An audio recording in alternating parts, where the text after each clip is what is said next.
Thank you. Thank you, Claudia. Okay. All right. Any other questions on here? Can you just say the answer to H? There wasn't one on the answers you posted. Oh, I'm sorry. Yeah, it's 1. The slope at 4 is 1.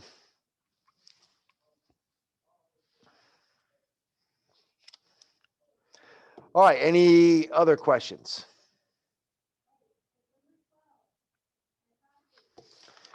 All right. If you hopefully you printed the notes. I know they're really long today. It's going to take us 2 days minimum to go through these notes. So we're just going to go through what we can today, and then pick up on Tuesday of next week. So we have a long break until we'll get that assignment. I will post that assignment if you want to get it started, but for the most part, we're not going to worry about that, and we'll just go through these notes. But you will be able to start it. You might even be able to finish it after you see what I do on some of these. But what we're going to do today is we're going to start tying in integrals, and we have the graph of an integral. We don't necessarily get the g function. We don't know what g is. Okay. Well, we don't know what the function is. We know what the graph looks like. Okay. So we're going to tie this into all of our knowledge from first semester. Okay. And it's just going to be randomly asked questions in between. The questions, you can definitely tell the difference between the questions that I have written, like this one, number 2 and number 3. But when you get over here to, like, say, number 6, this is an actual FRQ from an AP exam. I even told you it was from the 2011 AP exam. Okay. And this was on the AB and the BC exam. We do have questions that overlap, but all of this stuff that we're going to do is like FRQ type questions. Okay. So you'll be given, say, a graph, and you'll be told what that graph represents. And then you're going to be asked questions about that, whether it's integrating or it's taking derivatives or possibly both. Okay. So we're given the graph here. It says f is a continuous function on the closed interval -4 to 8. So here's our -4, here's our 8. And it consists of 3 line segments. So it's a piecewise function. And g of x is equal to the integral x to 0 f of t dt. So obviously that's important, okay? Because this is actually, we're negating because we're going backwards here. When x is on the bottom, we negate. Okay, this is the graph of f of x, but it is also the graph of g prime. Okay, because if this is f of x, g of x is equal to the antiderivative of that, so this is g prime. Okay, so that obviously step 1 is understanding what we're looking at. Okay, I'm going to remind you that whenever we're asked to justify or explain, we have to only talk about what we're given. Okay, and we're either given f of x or g prime. Okay, so if we're talking about g, we have to explain that in terms of g prime or f. And same thing with if we're talking about the second derivative, we have to relate it back to this function. All right, so A asks you to find 3 values, g of 0, g prime of 0, and g double prime of 0. Okay, g of 0 is plugging 0 into our integral, because this is g of x.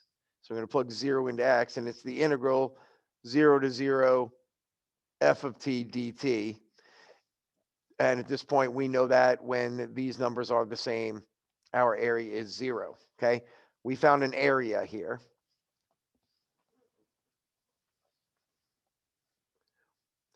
Okay, the next one is going to be find g prime of 0.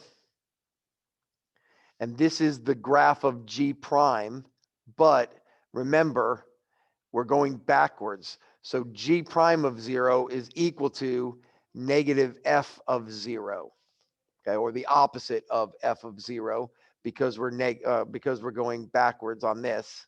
Okay, so I go find g of 0. excuse me, G prime of 0 or F of 0. And it's this point right here. Okay, we're finding a point this time. And that point is -3.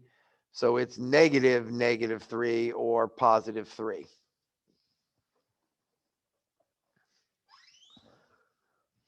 Okay, the last one is asking me for me to find G double prime of 0. G double prime is equal to -F prime. Okay, the second derivative is equal to, the second derivative of G is equal to the derivative of F, because F is G prime, so F prime is G double prime. Okay, and this is asking for a slope. Okay, so if we go down here to 0, okay, and we ask to find our slope, we are undefined because we're at a corner here. Okay, so we're just going to say undefined because we have a sharp turn at x equals 0. Remember, we are not differentiable when we have a sharp turn. It has to be a smooth curve.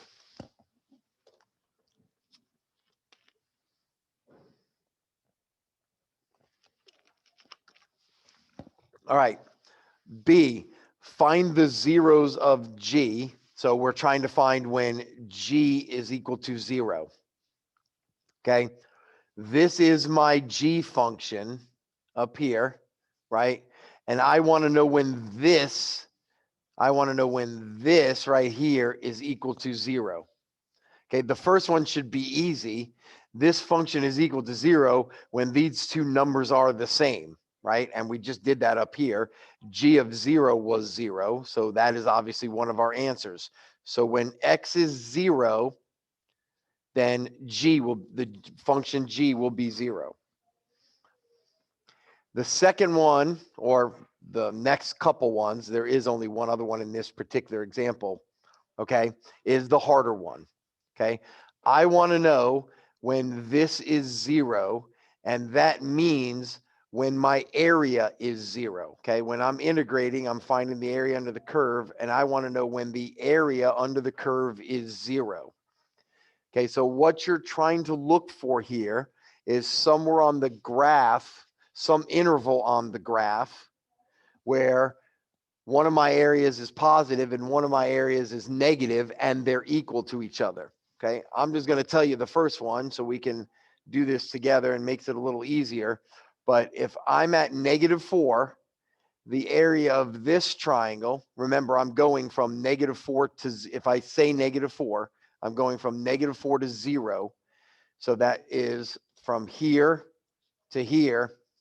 The area of that triangle and the area of that triangle are equal. And since they're on opposite sides of the x-axis, we're going to have an area of 0. So it's also when x equals -4. Hey, this is just one of those things that you just have to visually see. Okay, if you try to take any other number out there, okay, you're not going to end up with an area of 0. Okay, first of all, part of it's got to be above the x-axis and part of it's going to be got to be below. Okay, and you got to go from the number to 0. So for example, if you tried to pick this triangle right here, and that's from 5 to 8, okay, you can't do that because we can only plug one number into x, right? So let's say I plug 5 into there. We're doing the area from 5 to 0, which means we're actually doing this area right here. Okay, there's no way I can say I want this area right here, and I'm going to guess that this triangle right here is the same size as that one. Okay, I can't encompass these two areas and go from x to 0. Okay, if I put an 8 in there, I'm going from 8 to 0, which means I'm also doing this. I can't change that top number to be 8 to 2. Does that make sense to everybody? So that's why we only have this one spot over here. Okay, and you got to make sure 0 is one of the numbers that you're integrating to, and it's the top number. So these two values are going to give us an area of 0. So that's where G is equal to 0. All right, so on what interval is G decreasing? Okay, so let's go back to first semester. Okay, a function is decreasing when the derivative is doing what? And that's for you guys to answer for me. Negative. Okay, that is correct. It's when the derivative g is decreasing when g prime is less than 0. Okay, but don't write it. I'm sorry, let me move this up. Don't write it this way. We always have to state what g prime is because we're not technically given g prime, even though we're calling this g prime. Okay, we're told that it's the graph of f. So when g prime equals, and now it's negative f, right? Because this is the graph of f, but our integral is negative f because we're going backwards. So g prime equals negative f. And we were just told that it's when that is less than 0. Okay, so when g prime is negative, g will be decreasing. Okay, that's just first semester stuff. Okay, we have to have that down. G prime is, or g is decreasing when g prime is negative. In this particular example, g prime is equal to the opposite of f of x. Okay, and so that's when the opposite of f is less than 0. I want to know when f, what f is doing because I have the graph of f. It's when f is, if you divide by a negative, you switch your integral symbol. It's when f is positive. Now I just go to my graph and I find the intervals where f is positive. It's positive from -4 to -2. And it's positive from 1, 2, 3, 4, 5 to 8.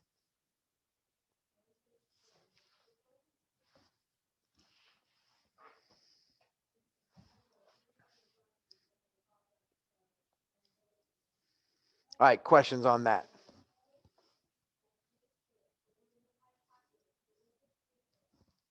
Why do we represent it with f? Because f is the function we're given. Okay, even though we know based on this integral that this is actually negative g prime, right? But g prime equals negative f of x, or f of x equals negative g prime. Okay, because we're told this is the graph of f of x. That's what's given. So every answer we give has to refer to f in some form of fashion. Okay, does that make sense? And we talked about that first semester. Whatever this graph is, you always have to refer to that. In first semester, it was more like I gave you the graph of g prime, and I may have asked you a question about g double prime, and I may have asked you a question about g, and you always had to say, this is what's going on g, because on g prime, this is what's going on. Okay, you always had to refer to the graph that we're given. All right, on D, on what intervals is G concave up? Okay, so we're going to start with what we know from first semester. G is concave up when G double prime is positive. Okay, G double prime is equal to negative F prime. Okay, this is the graph of F, or negative G prime. Okay, we want to know what's going on G double prime. So G double prime, which is the same thing as the opposite of F prime, and that is going to be positive. Okay, it's when G double prime is positive, I have to refer to the function F every time. Now, I'm not done with my justification there, because I got to turn this F prime into an F, because F is the function that I'm given. Okay, so I'm going to first turn this into what F prime is doing. So I divide by the negative and I get F prime is less than 0. Okay, but I don't have F prime. I have F. So what is happening when F prime is negative? What is F doing?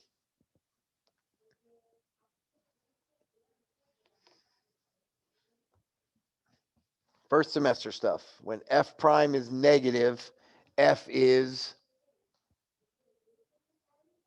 Decreasing? decreasing. Okay, so now I'm going to say when f prime is negative, f is decreasing.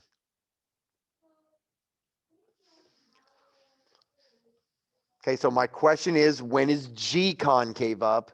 G is concave up when f prime is positive, but in this case it's negative f prime because What's negative f prime? okay, so if we go back up here, okay, let's just pretend this x is on top for just 1 second, okay? If x is on top, then this function right here, the integral from 0 to x f of t dt is g prime, okay? And that's what we talked about yesterday, because if g is equal to the antiderivative of this function, then this function is the derivative of that, right? Because that's how the relationship of antiderivative and derivative is. When I take the antiderivative of a function and get this, that means this was the derivative of that. Okay. But since the x is on the bottom and this is the graph of f of x, but this right here, f of t is negative g prime. Okay. Because we have to negate and then it's g prime. F of t or f of x is equal to g prime, but you have to negate it. Does that make sense, Colby? Yeah. Okay. So now we have the graph of f, but we're talking about g double prime. Well, g double prime is the same as negative f prime, but we don't have negative f prime. So we got to say what's going on f prime. So if negative f prime is positive, then f prime is negative. And now we're down to where is f decreasing, and f is decreasing from -4 to 0.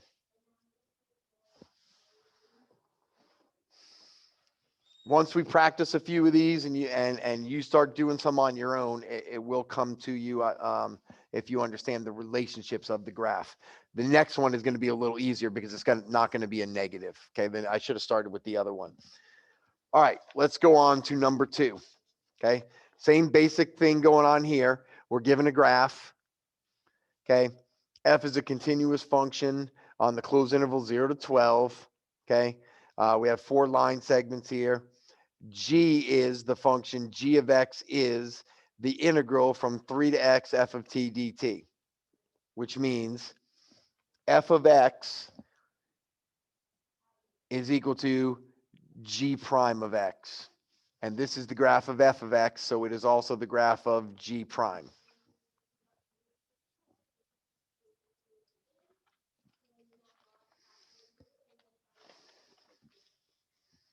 All right, it's going to be, question A is going to be very similar. Actually, they are basically the same thing as on question number 1. We're going to find g of 4. Okay, if g is the integral, then g of 4 is the area under the curve. G prime of 4 is going to be a point, and g double prime of 4 is going to be a slope. So g of 4 is equal to the integral 3 to 4 on f of t dt. So we are only finding the area from 3, which is right here, to 4, which is right here. So I want this area right in here, and that's it. Okay, g of 4 is equal to that area. Okay, that's a trapezoid. The formula for the area of a trapezoid is 1/2 times the height. The height is going horizontally here, which is 1, and the bases are 1, 2, 3, 4, 5, 6, and 1, 2, 3, 4. 6 plus 4 is 10, and half of 10 is 5. So g of 4 is equal to 5.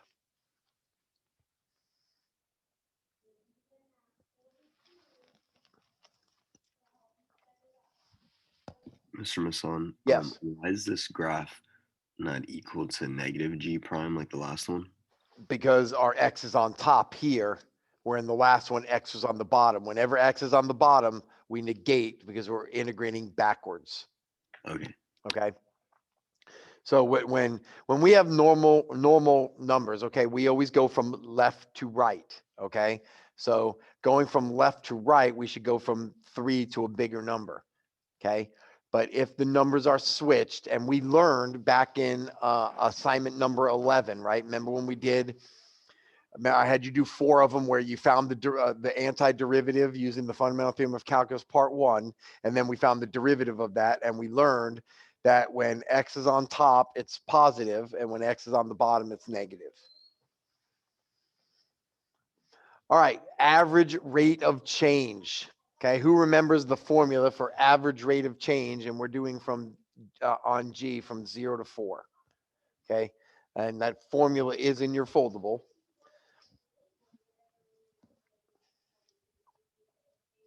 Anybody remember average rate of change, which is going to take you back to 8th grade when you were in algebra 1. Average rate of change is just simply called what? Slope. Slope between 2 points. Okay, so I need the y values. Okay, so I need g of 4 minus g of 0 over 4 minus 0. That's just y2 minus y1 over x2 minus x1. There's one of your x's. There's the other x. The y value is plug 4 into the function, plug 0 into the function. Okay. Here's the problem with this. We don't have the g function. So how are we going to find g of 4 and how are we going to find g of 0? Okay. We're not. Okay. We are not going to find specifically g of 4. We could, but we're not going to. We're not going to find specifically g of 0. We could. Here's what we're going to do. We know that this is the right side of the fundamental theorem of calculus part 1. Okay, the fundamental theorem of calculus part 1 says the integral from a to b on, I'm just going to use f of x dx is equal to f of b minus f of a. Well, there's your f of b minus f of a. So this is the same thing as the integral from 0 to 4 on, I'll say g prime of x, right? Because that's our function right here. F of t is g prime dx over 4 minus 0, which is 4. And it doesn't matter if I know what g of 4 is. It doesn't matter if I know what g of 0 is. If I can find g of 4 minus g of 0, which is just integrating from 0 to 4, which means find the area of all of this. Okay, so now I go find that area. So unfortunately, well, we know this, okay? This area I'm about to erase, we already know its area.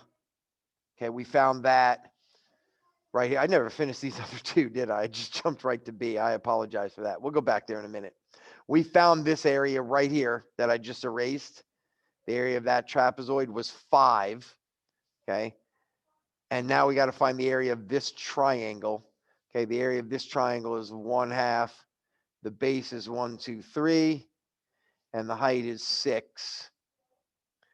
So that's 18, and half of 18 is 9, and 9 plus 5 is 14 fourths, or 7/2. Sorry about not finishing that one. We'll get back to it. But any questions on the average rate of change? Okay, in first semester, we had a function sitting here. Well, we have a function sitting here also. We had a function we were used to. We were used to functions like g of x equals 3x squared minus 2x plus 7. And we would plug 4 into that, get an answer. We'd plug 0 into that, get an answer, subtract the two numbers and divide by 4. Well, we don't have a function like this anymore. Okay, now we have a function that's an integral, but we know how to evaluate integrals. And so that's all we need to do there. All right, real quick, let me jump back up here. G prime of 4 is a point. Okay, so I'm going to go to 4 and find this point, 1, 2, 3, 4. So G prime of 4 equals 4. And then G double prime of 4 is the slope when x is equal to 4. When x equals 4, I'm at that point. So I need the slope of this line We're going down to right 1, so that's -2.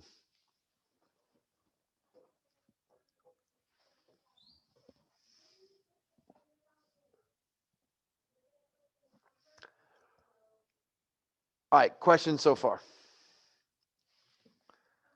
So we're going to take our time on this and take a couple of days to go over this stuff. It's a lot to absorb here. All right, next question. For how many values C, so some arbitrary value C, where C is between 0 and 4, is G prime of C equal to the average rate of change? Okay, well, this is the graph of G prime, okay? And the average rate of change we found in part B, this should say number 2B, okay, is 7/2. Well, 7/2 is 3.5. So that's this line right here, okay? That's the line 7/2, y equals 7/2. I want to know how many times does G prime between 0 and 4, okay? Okay, so 4 ends right here, okay? Do I equal 7/2?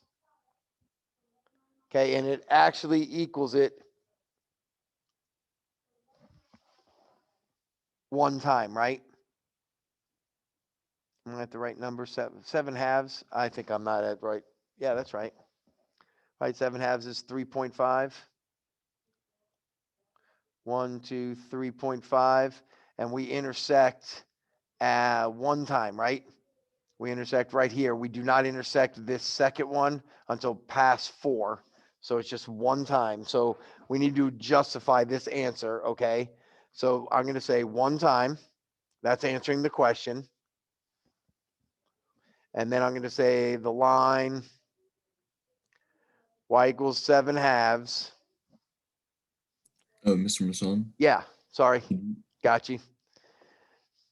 It intersects one time, or it's equal one time from in between 0 and 4. The line y equals 7/2 intersects the graph of G prime. But I don't have the graph of G prime. What do I have the graph of? F. F. And then I'm just going to say once. Okay.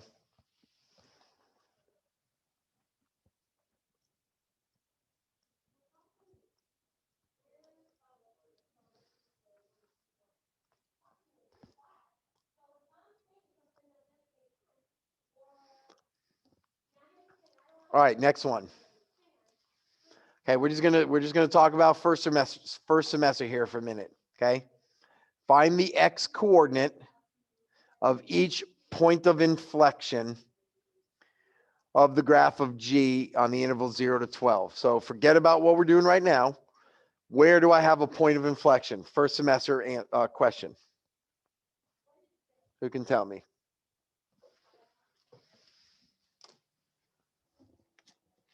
Relative mins and maximums.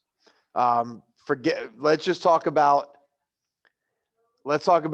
where a point of inflection is. What graph is, well, it's obviously on G. What graph tells us where a point of inflection is? If I'm talking about G, what graph tells us that? point of inflections on the G double prime. graph. Okay.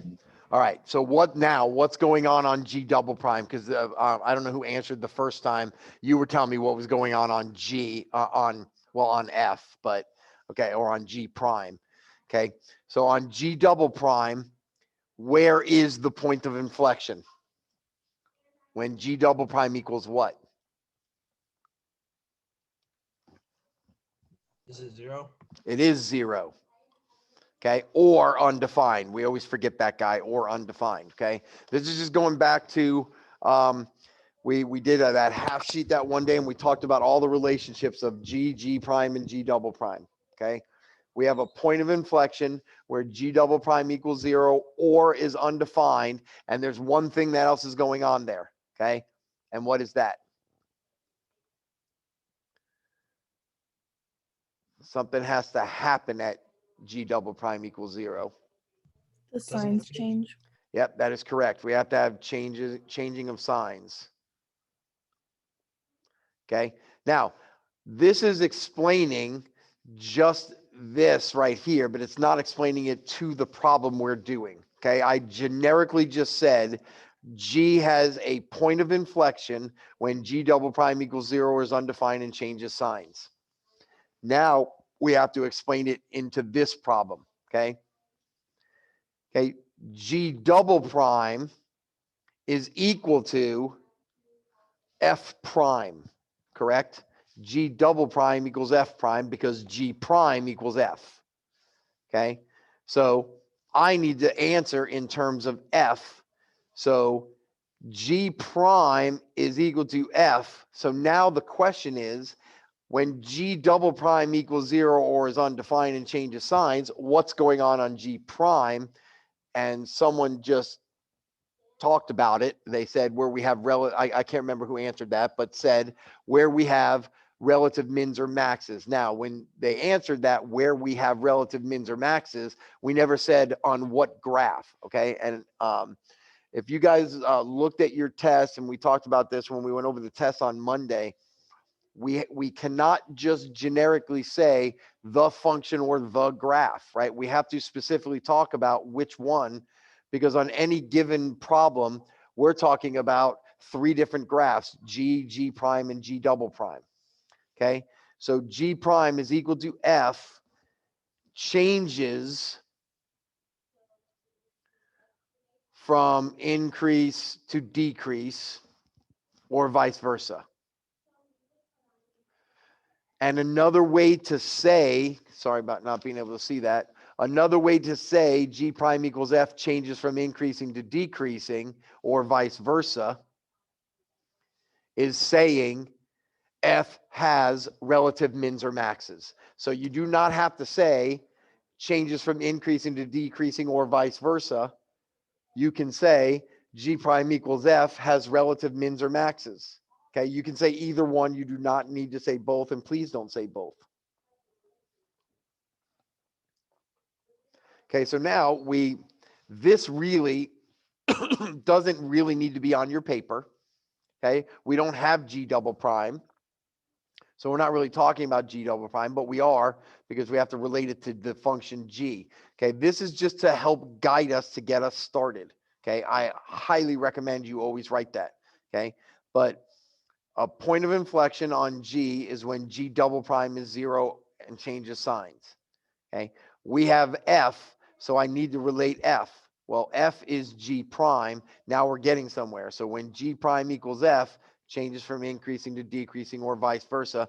Now I just go up to that graph of F, and that happens right here.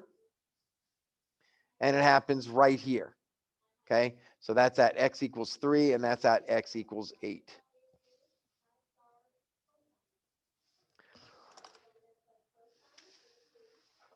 All right, there's a lot going on these problems as far as who we're talking about and how we're going to answer that question. Okay, and we've been building up for this for a while now.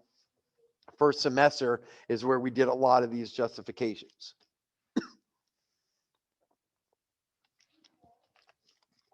All right, any questions now? All right, we're not going to get to this one. We're just going to stop there because I don't want to be in the middle of the problem in class end. But we will finish. We got some calculator stuff on the back, and it's just FRQs and answering these questions. I will post the homework, and if you want to take a look at it over the next 4 days, that'd be great. So you can get started so you don't have as much homework come Tuesday night. You've looked over some of the things, and you'll be able to answer a couple of the questions just based on your knowledge now of and seeing what we've done. Okay, but I will post that. If you have any questions, stick around. If not, have a great 4-day weekend, and I will see you on Tuesday.